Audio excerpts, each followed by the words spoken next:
कहा जाता है जब भगवान शिव शांत होते हैं तो सृष्टि में संतुलन रहता है, लेकिन जब उनका क्रोध जागता है तो देवता भी कांप उठते हैं।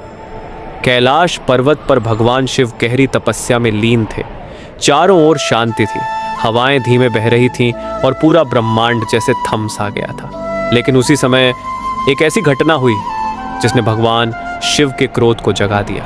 राजा दक्ष, जो माता सती के पिता थे, उन्होंने एक विशाल यज्ञ का आयोजन किया। उस यज्ञ में सभी देवी देवताओं को निमंत्रण दिया गया, लेकिन भगवान शिव का अपमान करते हुए उन्हें आमंत्रित नहीं किया गया। माता सती ने जब यह सुना तो उनका हृदय दुख से भर गया।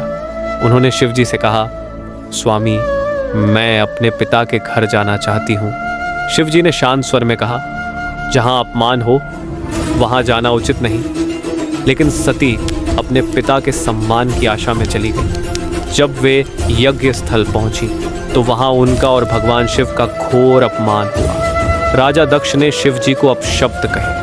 यह अपमान माता सती सह न सकी। आंखों में आंसू और हृदय में पीड़ा लेकर उन्होंने अग्नि में स्वयं को समर्पित कर दिया। जब यह समाचार भगवान शिव तक पहुंचा, पूरी सृष्टि कांप उठी। शिव जी की आंखों में क्रोध की ज्वाला भड़क उठी। उनका शांत चेहरा प्रलय का रूप लेने लगा। उन्होंने अपनी जटाएं पृथ्वी पर पटक दी और उसी क्रोध से जन्म हुआ वीरभद्र का एक ऐसा योद्धा जिसकी आंखों में अग्नि थी और जिसका उद्देश्य केवल एक था, विनाश।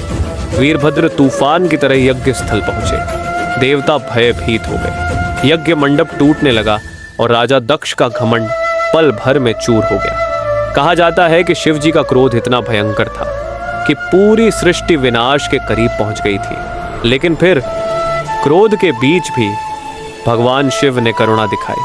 उन्होंने राजा दक्ष को जीवन दान दिया ताकि संसार समझ सके अहंकार का अंत निश्चित है और प्रेम का अपमान विनाश को बुलावा देता है।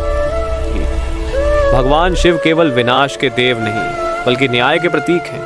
उनका क्रोध अधर्म के अंत के लिए उठता है